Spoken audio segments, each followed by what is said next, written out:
Баршаңызға сәлем, сіздермен бүгін жаппасбай тағамын дайындайтын боламыз. Менің YouTube каналыма тіркеліп, қоңыраушаны басып кетіңіз. Алдағы уақытта басқа да рецепттермен бөлісетін боламын. Бұл қазақша лазанья деуге келетін ерекше тағам түрі, қолымыздың көмегі арқылы жейміз. Оның қамыры үшін біз ең алдымен ұнымыздың ортасын ашып, бір жұмыртқаны жарып саламыз. Содан соң тұзды суға салып, жақсылап ерігенше араластырамыз, ұнға құямыз. Және қолымыздың көмегі арқылы қамыр илейтін боламыз. Міне бізде қамырымыз дайын болды. Енді бетіне салафан жауып, 10-15 минутқа қойып қоямыз.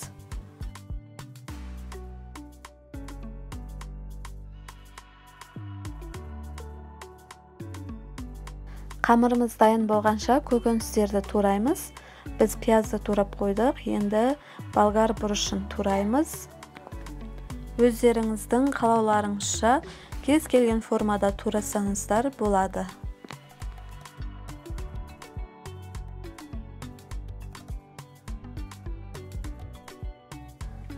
Содан соң сәбізді тураймыз. Сәбізді мен 4 бұрышты формада турадым. Қаласаңыздар ұзынша етіп турауға да болады.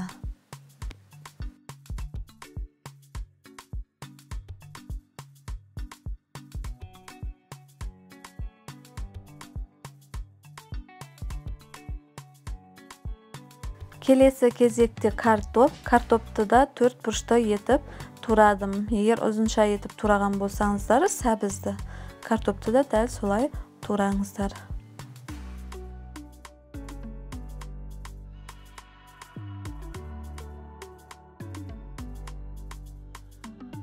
Алдымен қызып тұрған майға пиязымызды жақсылап қуырып аламыз. Содан соң болгар бұрышын саламыз, тағы да жақсылап қуырып аламыз.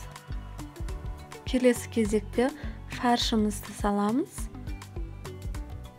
Оны да жақсылап түйіршік болғанша араластырамыз. Міне осылай фаршымыз бір-бірінен ажырап тұру керек. Енді қызартқыш, яғни томат саламыз, тағы да араластырамыз.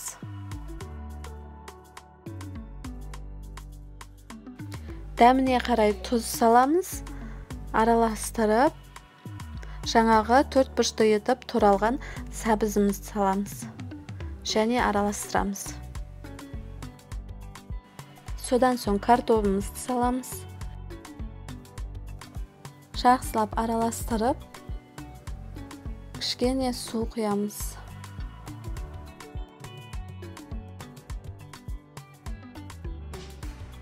Суын құйып болғаннан соң өте баяу отта жарты сағаттай пісіреміз. Енді қамырымызды жаямыз. Әдеттегідей бешбармақтың қамырын қалай жайсақ, бұл қамырды да солай жұқа етіп жаямыз.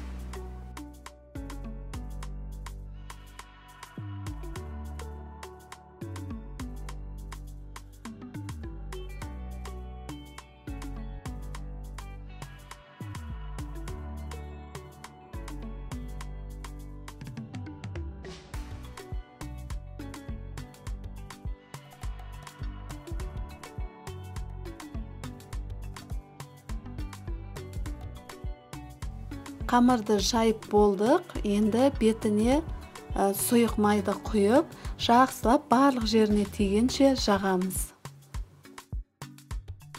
Барлық жеріне толықтай тию керек сұйық майымыз.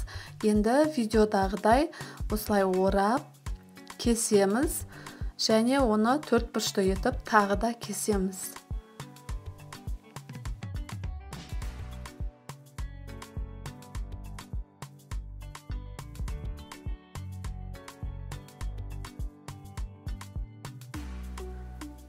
Барлығын осылай бүктеп кесіп шығамыз. Егер қамырларыңыз құрғақ болып жатса, жұқа етіп, үстіне тағы да сұйық май жағып жібереміз. Қатты көп құймау керек майды, себебі тамағымыз майлы болып кетуі мүмкін. Енді жаңағы подливамызды 30 минуттай қайнаттық, баяу отта. соның үстіне қамырымызды видеодағыдай етіп орналастырып шығамыз.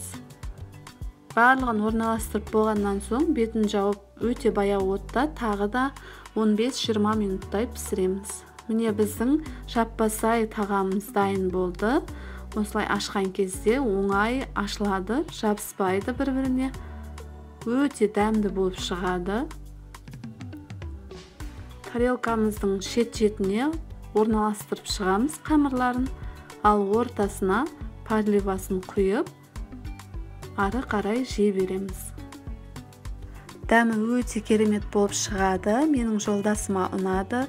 Сіздер де жақындарыңызға жасап қуантыңыздар. Ұнайтынына сенімдімін. Бетіне осылай укроп сеуіп жіберсеңіздер керемет болады.